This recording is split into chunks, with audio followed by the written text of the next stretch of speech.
Avis vascular center మన దేశంలోనే the best varicose vein hospital. కృష్ణవేణిలో అలల గీతాలు బలికి దొరకూడదు, బలికి దొరకూడదు, దొరకూడదు.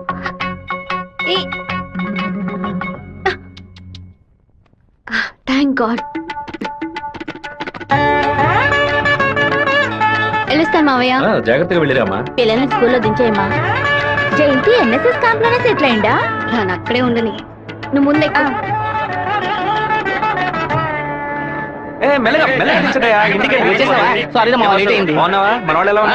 అందరూ నీకోసం వెయిట్ చేస్తున్నారు. సరే వెళ్ళి బైక్ జాగ్రత్తగా దింపించరా, వచ్చేస్తాను. అలాగే.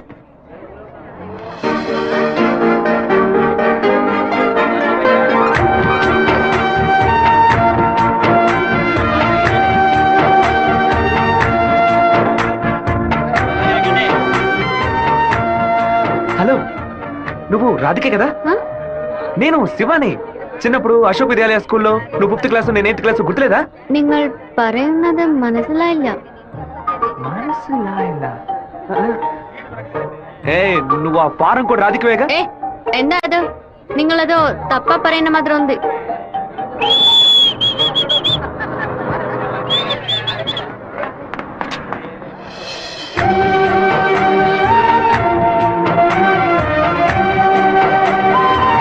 ఏంటమ్మా చెప్ప పెట్టుకున్నా బస్ ఎక్కిసావేంటి? ఏం లేదురా, ఒక అమ్మాయిని చూశాను, నాతో చదువుకున్న రాధిక లేదు, తల్లాగే అనిపించింది, వెళ్ళి అడిగితే కాదంది. సరే సరే రా వెళ్దాం. మాధవరావు అన్న ఎదురు చూస్తున్నా. మాధవరావు నీకు బాబాయ్ కదా? రే అవన్నీ తర్వాత మాట్లాడుకుందాం, ముందు బండి ఎక్కరా. ఈ ఆఫీస్ ఇంకా అలాగే ఉందండి.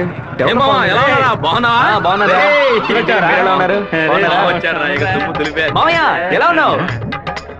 లోనికి రా. ఏమైంది మామయ్య? లోనికి రా చెప్పు. ఇక మీద నన్ను మామ అని పిలవద్దు, అన్న అని పిలవాలి. మామయ్య ఏమైందిరా నీకు? అవునరా, ఇందాక ఏ మామ అన్నావు, ఇప్పుడు రే మామ అంటున్నావు, ఇంకా సేపు ఆగితే నీవో మామ అంటావు. ఇదిగో చూడు, ఇక్కడ నేను ఓనర్, నేను వర్కర్వే. పిలిస్తే అయ్యగారని పిలువు, లేదంటే అన్న అని పిలువు. అయితే అత్తయ్య వదిలేని పిలవనా? నా కాపురంలో నిప్పుడు పోయికురా, దాని ముందు కావాలంటే మామయ్య అని పిలువు. 7 డాక్యుమెంట్స్ ఇచ్చాడు. బాబాయ్ అన్న అని పిలిచే సన్నాసురు నువ్వు. మావయ్యని అన్నయ్య అని పిలవబోయే వెధవరా నువ్వు. నువ్వు పెద్ద మూర్ఖుడు. ఊరుకున్నాం, ములక్కాన్నాం. రే ఇక్కడ నాకంటూ ఒక మర్యాద క్రియేట్ చేసుకున్నాను రా, ముందే పని నేర్చుకోరా. నువ్వు వచ్చే ఊళ్ళో ఉన్నప్పుడు కుర్ర కుంకులతో కలిసి ముందు కొట్టడం ఎంత పెద్ద తప్పు ఇప్పుడు కదా నాకు అర్థమైసి వస్తుంది. జాగ్రత్త గారు బడి తాలూకు లెక్కలు తీసుకొని రమ్మన్నారు, వెంటనే రమ్మన్నారన్నా. చివరి మధ్యలో వచ్చే పెట్టవా? దొండపోతు 32 లక్షలకి ఈ తండ్రి ఓకే అయిందరా. కాస్త ఎక్కువ అనిపిస్తాను తమ్ముడా. ఏం సుబ్బారావు, మన సుబ్రహ్మణ్యం గారు ఇల్లు కట్టారే, దానికి ఎంత ఖర్చు అన్నారు? 1100 స్క్వేర్ ఫీటు 8 లక్షలు అయింది అన్నాడు. అయితే 2000 చదరపడుగులకి ఇంచుమించు 30 లక్షలు కదా అవ్వాలి. ఇల్లు అంటే ఏదో అందం చందం అని పై ఖర్చులు ఉంటాయి, ఇది వరుసగా గదుల్లో కట్టడమే కదా. కాంట్రాక్ట్ తీసుకుంటే పెద్ద కంపెనీ అయితే వెండితో తలుపు చేసి బంగారపు తాళాలు ఇస్తాడా ఏంటి? ఆడ కాంట్రాక్ట్ అది మనకేం వద్దని చెప్పు, మనం వేరే మేస్త్రిని పెట్టి కట్టిద్దాం. వాడు కోర్టు గిట్టు అనేది ప్రాబ్లం పెడితే కోర్టుకి వెళ్ళాడు అక్కడే సంసారం చేస్తాడా ఏంటి? ఆడు బయటికి రావాలిగా, గుమ్మం గడే పడుకోబట్టి గుణపం వేసాయం. ఆ కాంట్రాక్ట్ రమ్మని చెప్పు. అలాగేనా? ఈడు నిజంగానే మంచోడా లేదా అలా నటిస్తున్నాడా అని నాకు ఎందుకు అనుమానంగా ఉంది. వీడి మీద ఒక కన్నేసి ఉంచండి. దుండపోతా నీకు పంచ అవసరమా? స్కూల్ లెక్కల నుంచి సున్నం పోస లెక్కల వరకు వాడిని చూపించాలా? ఓ 50,000 ఓట్లు నాకు వేయమని చేయి చూపించి వెళ్ళిపోయాడు. అందరికి మీటింగ్లు పెట్టి గొంత చిరిగాయలు ఆరిచి ప్రతి ఇంటికి వెళ్లి ఓటు అడిగి వాడు ఇచ్చిన కుళ్ళిపోయిన గంజిని పులిసిపోయిన పాయసాన్ని ఆ టైంలో తాగి ఇంటికి వచ్చి నోట్ల చేయి పెట్టి వాంతి తీసుకుని నేనే కదా. లేపేస్తే పోతుంది. లేపేస్తావా? 5 లక్షలు ఇస్తాను. బయట 10 లక్షల కారు ఉంది, అది కూడా ఇస్తాను. లేపేస్తావా? నేనా? నీ వల్ల కాదు కదా. దొండపోతా వీరభద్రానికి ఎదురు తిరగమంటే వెనక తిరిగి అందరూ పారిపోతున్నారు. కుక్క పని చేసి బోరు కొట్టిపోయిందిరా, ఇక మీద నక్క పని చేయటమే బెటర్. వీరభద్రం కాంట్రాక్టర్ చూడగానే నరుకుతా చంపుతాని డైలాగ్లు మాట్లాడతాడు. దాన్ని యూజ్ చేసుకుని మన రామగిరి రామరాజుతో కాంట్రాక్టర్ ని లేపేద్దాం. ఆ హత్య చేసింది వీరభద్రం అని చెప్తాం. వాడు ఇప్పుడు అలాంటి పనులు చేయట్లేదన్నా. కొడుకు పోయిన దగ్గర నుంచి అవన్నీ వదిలేశాడు. కొడుకు పోతే ఆ లెవెల్ దిగలైపోతాడు. అవును, శోకంలో కల్లా పెద్దది పుత్ర శోకం. ఆ వీరభద్రం గాడు 15 ఏళ్ల క్రితం వాడు అబ్బా పోయినప్పుడు ఏడ్చుంటాడు. వాడు అబ్బా తర్వాత వాడింట్లో చావలేదు కదా, అందుకే గంభీరంగా ఉన్నాడు. వాడు చతికిల పడాలంటే వాడు కొడుకుని లేపేయాలి. వాడి కొడుకు ఇప్పుడు ఊళ్ళోనే లేడే, తిరుపతిలో ఏదో ఉద్యోగం చేస్తున్నాడంట. మన పని ఇంకా ఈజీ అయింది. మన తిరుపతి ఓబ్లేస్ గారికి ఫోన్ కొట్టు. ఎమ్మెల్యే ఫోన్ చేస్తున్నాడు. ఎలా ఉన్నావు ఓబ్లేస్? సడన్ గా విషయం ఏంటి? ఫోన్ పెట్టేయన్నా, నేను చూసుకుంటాను. రేయ్ పీటర్ గారిని రమ్మను.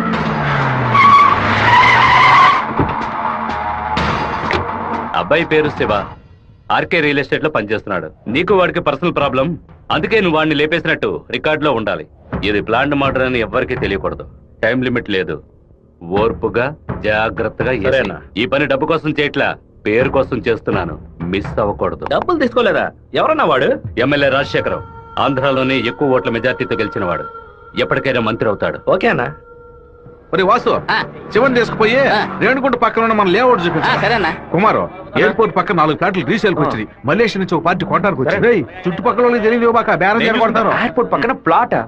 రేణుగుంట ఎయిర్పోర్ట్ డెవలప్మెంట్ కి పక్కన ఉన్న ల్యాండ్స్ అన్ని గవర్నమెంట్ తీసుకుంటుందని విన్నాను. అది ఎక్కడ జరుగుతురా? రియల్ ఎస్టేట్ యూనియన్ చేత స్టార్టర్ తెప్పించాం కదా.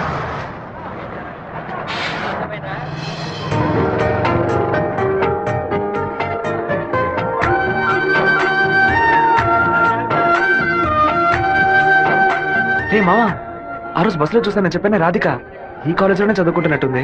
ఆ పిల్ల నువ్వెవరో తెలియదని చెప్పింది కదా.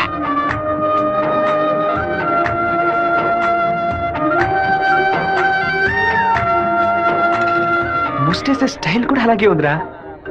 ముష్టెత్తు గొడవలు రకరకాలు ఉన్నాయి, కానీ ముష్టేడు మాత్రం అందరూ ఒకే రకంగా వేస్తారా? ముస్టేడోలో కూడా తేడా ఉంటుంది. పడుకో.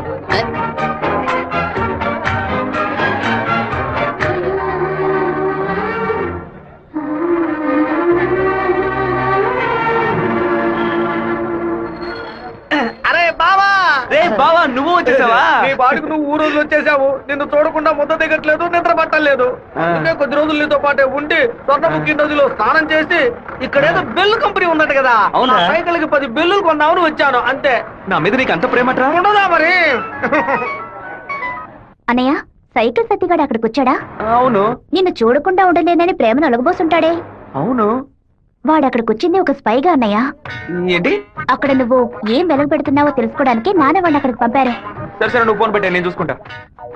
ఇదేనా మన మాధవరావు బావ రెట్టల్ ఎస్టేటా? ఏం ఎస్టేట్? రెట్టల్ ఎస్టేట్. రియల్. రెట్టల్ ఎస్టేట్. రియల్. రెట్టల్. బావా, దొంగనైనా నేను క్షమించొచ్చు, ఇంటి దొంగని క్షమించొచ్చా? ద్రోహిని క్షమించొచ్చు బావా, కానీ నమ్మక ద్రోహిని క్షమించకూడదు. రేయ్, మా నాన్న మాట విని ఇక్కడికి వచ్చావు ఓకే, కానీ ఇక్కడికి రాగానే ఇది విషయం మావా నాకు చెప్పి సరెండర్ అవ్వాలా వద్దా? బెల్లు కంపెనీ పని ఏం తయారు చేస్తారో కూడా తెలియదు. బెల్లు కొనడానికి వచ్చానని కహానీలు చెప్తావా? కంప్యూటర్ షాప్ కొని టీవీ కొంటావా? నీ సెల్ నుంచి ఊరికి బెల్లు కొట్టావో? ఎవరు అది? ఏం బావా, బాగున్నావా? నువ్వు వచ్చి వచ్చావా? ఇక్కడికి వచ్చే పనికి మాలిన పశువులన్నింటినీ నేనే మేపాల్సి వస్తాను. రేపటి నుంచి బస్తా తోడు ఎక్స్ట్రా తీసుకో. అలాగన్నా. రేయ్, ఏంట్రా అన్నయ్య అని పిలుస్తావా? ఆయన నీకు బాబాయ్ వరుస కదా. ఇక్కడ అన్ని కొంచెం తేడాగానే జరుగుతున్నాయి మావా. బాబాయిని మామయ్య అని పిలవాలి, మామయ్యని అన్న అని పిలవాలి, అత్తయ్యని వదిన అని పిలవాలి. అక్కడ రేయ్, మాట కూడా మాట్లాడుతున్నా, మీనింగ్లే మారిపోతాయి.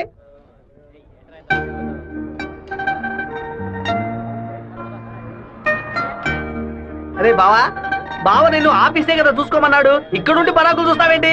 ఆఫీస్ నే చూసుకుంటున్నాను. నేను ఏమన్నా వీపీలా కనిపిస్తున్నానా? ఇక్కడుండి ఆఫీస్ ఎలా చూసుకుంటావు? ఆఫీస్ లోపల నుంచి చూస్తే ఆఫీస్ కనిపిస్తుందా? కనిపించదు. ఇక్కడ నుంచి చూడు, ఆఫీస్ ఎంత క్లియర్ గా బాగా కనిపిస్తుందో. నీకు అవసరమా? నీకు అవసరమా? అవసరమట్రా నీకు ఇవన్నీ? విమల ఎవడే? తనకి మెసేజ్ చేస్తున్నాను.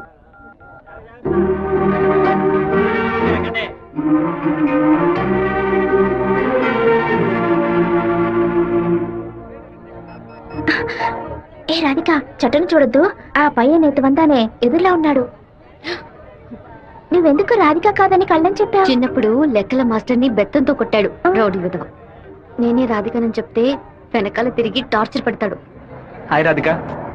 എന്താ అప్పుడే నేను പറഞ്ഞല്ലേ నువ్వు రాధికవే. ఈ రోడ్డులను తిరిచి తిరిచి പറഞ്ഞാൽ ఎవరైనా చూస్తే ఎందరో నెనకు. తిరుపతిలో నుంచి తిరిచి అనను, తిరుపతి అనే అంటాను. తమాషాలొందు പറയదు. എന്താ കാര്യം? మీ ఊరు గోదావరి జిల్లా పట్టిసీమే కదా? എന്താ పట్టింది പറയുന്നത്? పట్టి అంటే నాయన అర్థం. కుక్కో నక్కో నాకు తెలియదు, నువ్వు రాధికని మాత్రం నాకు బాగా తెలుసు. హలో, എന്റെ പേര് గోపిక, స్థలం పాలకాడాను. ఏంటి నువ్వు ఆటోగ్రాఫ్ హీరోయిన్ పేరు చెప్తున్నావు? నేను కూడా ఎవరైనా భయపెట్టాలంటే మా ముట్టి మోహన్ లాల్, సురేష్ గోపి పేర్లు చెప్తాను. నువ్వేంటంటే గోపిక మేనన్, దీపిక పడుకొని మాలీవుడ్ నుంచి బాలీవుడ్కి వెళ్ళిపోతున్నావు. నువ్వు అప్పట్లోనూ బొట్టు ఇదే స్టైల్లో పెట్టుకునేదానివి, ఇప్పుడు కూడా అదే స్టైల్లో పెట్టుకున్నావు. ఏ బొట్టులో 2 షేపులు ఉన్నాయి, ఒకటి నిలువు ఇంకోటి గుండ్రం. ఆ రెండే పెట్టుకోగలం. తిరుమలలో నుంచి గుండు కొట్టుకున్నవాడు నా మొగుడు అన్నట్టు ఉంది నువ్వు చెప్పింది. ఇప్పుడు మన తెలుగు భలే మాట్లాడుతున్నావే. అదేదో త్వరగా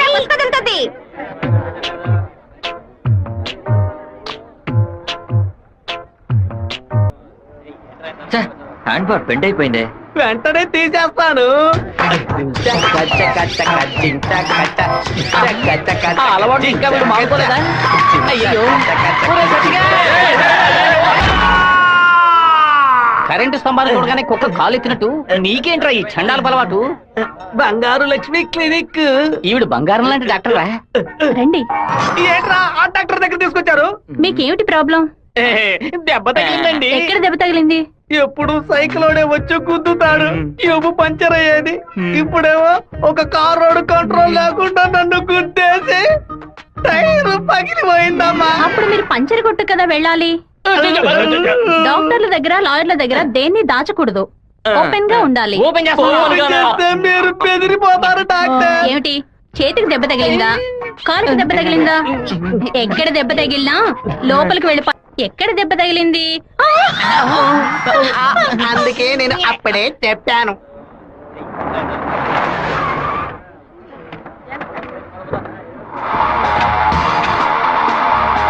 రండి సార్.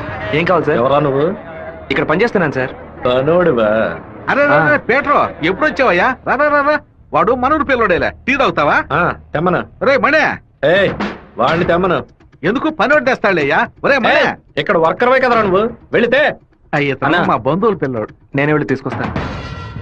ఏంటయ్యా ఆఫీసులోకి రాగానే అటమైన వాడు ప్రశ్నలు అడుగుతున్నాడు? వాడు కొత్తగా వచ్చిన పిల్లకాయ, నువ్వు ఎవరైనా దొరికింది జాగ్రత్త, మాతో పెట్టుకోవద్దని చెప్పు. అన్న ఇదిగోన టీ. ఒక టీ తేడానికి ఎంతసేపు ఎట్రా? టీయరా ఇది? నీచంగా ఉంది. ఏయ్! మంచి టీ తీసుకురావడం తెలియదురా నీకు? అవునన్నా, టీలో వేడి లేదు, పొగరు లేదు. ఏమన్నా? అదే టీలో వేడి లేదు, షుగరు లేదన్నాను. ముందు మంచి టీ తీసుకురావడం నేర్చుగా. బండి తీరా. ఏమైందిరా బావ నీకు? ఎందుకు వాళ్ళని వదిలేసావు చెప్పు. రే పోనీరా, టీతో మోంగడుకుంటే మంచి కలర్ వస్తారు. ఇప్పుడు నాకు ఆ ఛాన్స్ దొరికింది. అని ఒక మాట చెప్పరా, కత్తితో ఒక పోటు పడిచి దాని మీద బట్టి పోసి వస్తాను. మనం ఏమైనా హీరోస్ చూపించడానికి వచ్చావా? కొద్ది రోజులైనా సైలెంట్ గా ఉండి పని నేర్చుకుందాం. నిన్ను పాటలు పడుతుంటే నువ్వు అనవసరం సమస్యలు ఎరిగించాలో ఉన్నావే. ఇంత ఓపిక నీకు ఎక్కడి నుంచి వచ్చిందిరా బావా? వచ్చిన కూడా నువ్వు వదిలేసి పక్కకు తప్పుకునే బొస్తే పట్టరా మంది. రే ఊరుకో, ఫోన్ కొట్రా, కొట్రా పోను. ఎందుకు రా నన్ను కొట్టా? నువ్వేగా కొట్రా అన్ను, అందుకే ఒకటి పీకాను. ఏంట్రా కాలేజీలోకి వెళ్తున్నారు? ఎవరా వాళ్ళు? ఓబుల్రెడ్డి మనిషి ఈ కాలేజీలో క్యాంటీన్ నడుపుతున్నాడు. వాడు ఈ కాలేజీలో చదువుకున్న ఓల్డ్ స్టూడెంట్. కూల్ డ్రింక్ అడిగితే కూలింగ్ లేకుండా ఇస్తారంట. ఏంట్రా సౌండ్ లేదు? కూల్ డ్రింక్ కూల్ గా లేదని గొడవ పడుతున్నాడు. కూల్ గా లేకపోతే కాఫీ వేడిగా ఉండదు, ఉండదు, చట్నీ పురుగుగా ఉంటుందిరా. లేదంటే ప్రిన్సిపల్ తో చెప్పి నీ ఉద్యోగం మీరు రండి వెళ్దాం. ఏంట్రా లుక్కురా?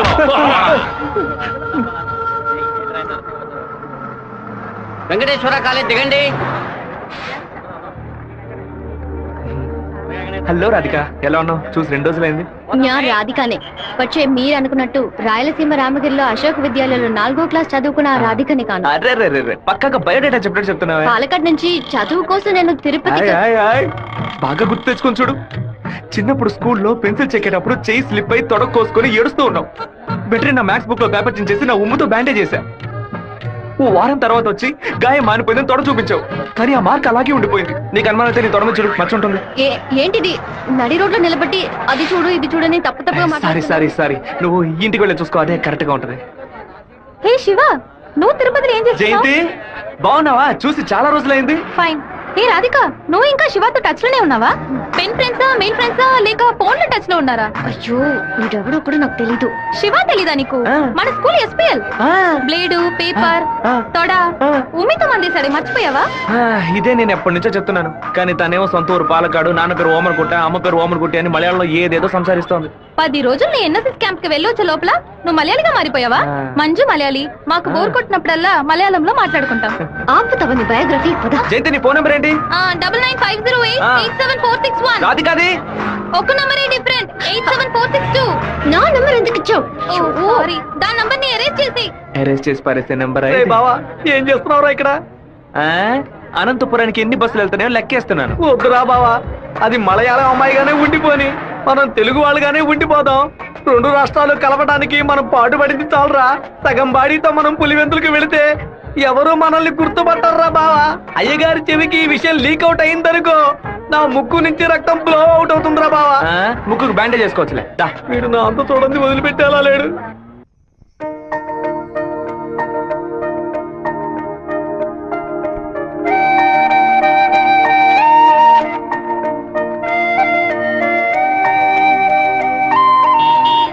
మావా మా అందరికి బ్రాందీ కొనిపెట్టి నువ్వు మాత్రం బీరు తాగుతావేంట్రా?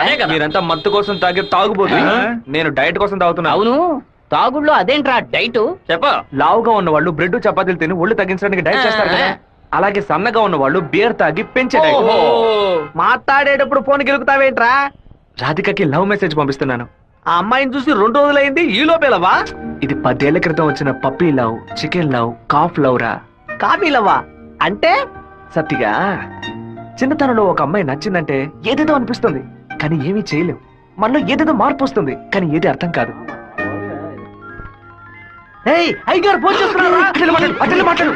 అయ్యా, ఏం చేస్తున్నారు అక్కడ? అందరూ కూర్చొని క్వార్టరు. వినపడలా?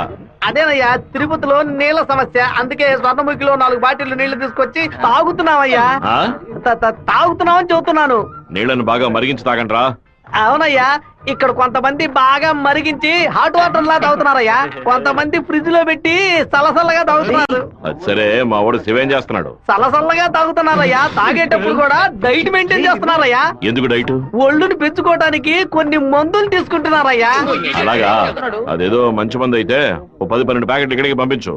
మీ అమ్మగారు కూడా ఇద్దాం. అది ప్యాకెట్ లో రాదయ్యా, బాటిల్లోనే వస్తుంది. కొరియర్ లో పంపిస్తే కింద కొలగబోస్తారు. నేను వచ్చేటప్పుడు 4 బాటిల్లు తీసుకొస్తానయ్యా. సరే, ఫోన్ ఒకసారి శివకి.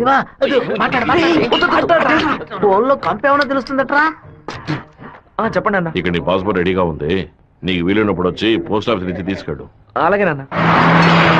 జయంతి, నిన్న నైట్ ఒక పిక్చర్ మెసేజ్ పంపించాను కదా, అది శివకి పంపించావు. అవును, ఎందుకే పంపించావు? ఐ లైక్ యూ అని వాడు టైప్ చేసి మళ్ళీ నాకే పంపించాడు చూడు. సరే, తొడ మీద మచ్చ ఉందని చెప్పాడే, దాన్ని చూసావా? చూశాను. ఎందుకు చూసావు? నా తొడ నా గాయం. నీ తొడేనమ్మా. ఇంతకు ముందు ఎన్నిసార్లు చూసుకున్నావు? ఎప్పుడైనా ఒకసారి చూసుకుంటా. వాడు చెప్పగానే చూడాలనిపించిందిగా. ఇలాగే మొదలవుతుంది.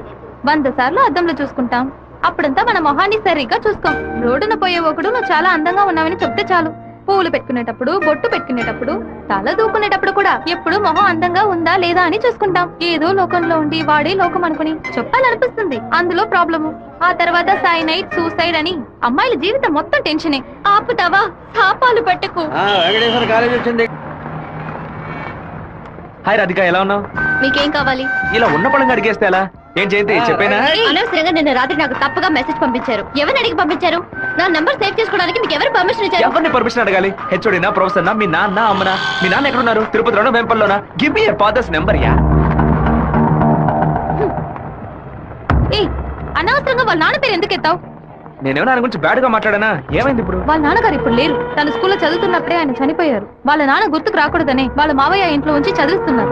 నేను సారీ చెప్తాను గానీ నువ్వు నా లవ్ మ్యాటర్ కొంచెం చెప్పి కన్విన్స్ చేయొచ్చు కదా. ఇలా చూడు, నువ్వు నా ఫ్రెండ్వే, తను నా ఫ్రెండే. నువ్వు ప్రేమించమని కన్విన్స్ చేయమంటున్నావు, తను ప్రేమించొద్దని కన్విన్స్ చేయమంటుంది. నేనేం చేయలేను బాబు, నువ్వే వెళ్ళి మాట్లాడుకో.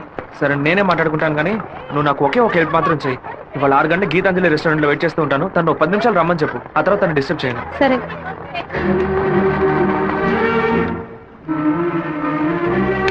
బావా, ఈ విషయాన్ని అయ్యగారికి చెప్పమంటావా చెప్పొద్దటావా? గుంట నక్క పనులు చేస్తే ఏదో చంపేస్తాను. ఒక కుటుంబంలో నాన్న హార్ష్ గా ఉంటే కొడుకు సాఫ్ట్ గా ఉంటాడు, కొడుకు హార్ష్ గా ఉంటే నాన్న సాఫ్ట్ గా ఉంటాడు. మీరిద్దరూ రప్పంటాం. మీ ఇద్దరి మధ్య నేను ఇరుక్కుని తిరగల్లో గోధుమ లాగా నలిగిపోతున్నాను. ఓ పంచే, 7 కొండలు ఎక్కు, వెంకటేశ్వర స్వామి దర్శించుకో, కింద అంతా సరైపోద్ది. వీడే దోసి నా దోస్తాడు. వాడు పిలవగానే ఎందుకే నేను రెస్టారెంట్కి వెళ్ళాలి? వాడు లవ్ చేయమని ఎలా నీ వెంటపడి తిరుగుతున్నాడు, అదే విధంగా లవ్ చెయ్యొద్దని నువ్వు కూడా కొంచెం తిరగాలి. కొంచెం బుర్రకెక్కేలా చెప్తావా? ఎప్పుడు వద్దనే మాట మొహం మీద చెప్పినా అంత తేలిగ్గా వదిలిపెట్టరు. వాళ్ళకి అర్థమయ్యే విధంగా మన ప్రాబ్లం ని చెప్తే ఒప్పుకుంటారు. హే, శివ చిన్నప్పటి నుంచే మనకి తెలిసిన వాడే కదా, ఎందుకు భయపడుతున్నావు? ధైర్యంగా వెళ్ళు, క్లియర్ గా మాట్లాడు.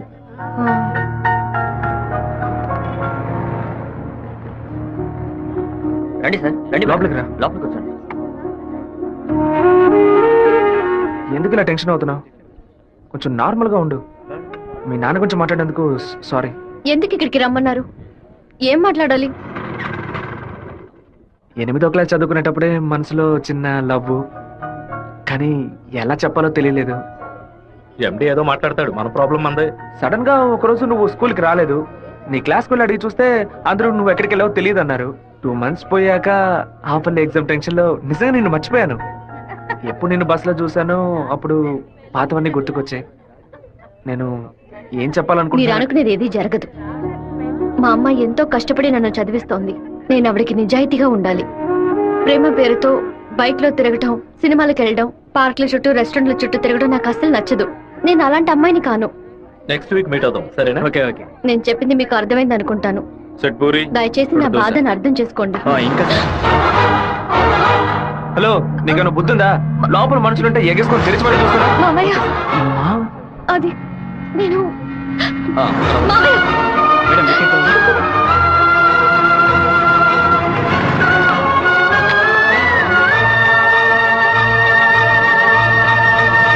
మావయ్య, అలా మౌనంగా ఉండొద్దు మావయ్య. నాతో మాట్లాడు మావయ్య. నేనే తప్పు చేయలేదు మావయ్య. ఏ తప్పు చేయకుండానే వాడితో హోటల్ వరకు వెళ్ళావమ్మా? నన్ను నమ్మ అత్తయ్య. నాకు వాడికి ఎలాంటి పరిచయం లేదు. నువ్వు ఇక్కడ ఉన్నంత వరకు నీ ఇష్టం వచ్చినట్టు నడుచుకో, కానీ ఇక నుంచి నాతో మాత్రం మాట్లాడుకో. సెకండ్ సెమిస్టర్ అవ్వగానే ఊరికెళ్ళి అమ్మతో 10 రోజులు ఉందాం అనుకుంటున్నా.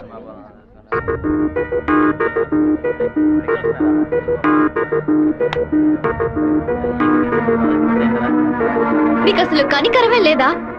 ఎందుకు నా వెంటపడి టార్చర్ పెడుతున్నావు? మావయ్య నన్ను అసలు ఎంత అసహ్యంగా చూశాడో. ఇన్ని రోజులు కన్ను తల్లిలా చూసుకున్న నా అత్తయ్య నాతో మాట్లాడనుంది. ఇంకా నన్ను నేను నిన్ను బాధపడడానికి రాలేదు, ఇంకెప్పుడు నీ వెంట పడని చెప్పడానికే వచ్చాను. ఆ రోజు నేను బస్సులో చూసి నువ్వు రాధికవేనా అని అడిగినప్పుడు నువ్వు సెవ్వే కదా, నువ్వు మామూలుగా అడుగుంటే నా పాటికి ఒక బాయ్ చెప్పి నేను వెళ్ళిపోయి ఉండేవాడిని. నువ్వు కాదు కాదు అంటూ నాకు అవును అన్నట్టు అనిపించింది. నువ్వు వద్దు వద్దు అంటుంటే నాకు కావాలనిపించింది. అందుకే కొంచెం ఓవర్గా బిహేవ్ చేశాను. బైక్లో తిరగడం, సినిమాలకు వెళ్ళడం, పార్కులు, రెస్టారెంట్కి వెళ్ళడం, ఇలాంటి లవ్ అంటే నాకు నచ్చదు. నిన్ను పెళ్లి చేసుకోవాలని ఆశ అంతే. ఇవాళ నుంచి సరిగ్గా 6 నెలల తర్వాత ఒకే ఒకసారి 2 నిమిషాలు నేను కలవడానికి వస్తాను. నువ్వు సరే అంటే నేను పెళ్లి చేసుకుంటాను, వద్దు అంటే నా తలరాత అంతే అనుకుని వెళ్ళిపోతాను. ఒక మగాడి కష్టం వస్తే అది తన వరకే ఉంటుంది, కానీ ఒక అమ్మాయి కష్టం వస్తే అది తన కుటుంబాన్ని బాధిస్తుందని నాకు అర్థమైంది. నాకు ఒక తోడబుట్టిన చెల్లెలు ఉంది. ఒక ఆడదాని కష్టం ఏంటో నాకు తెలుసు.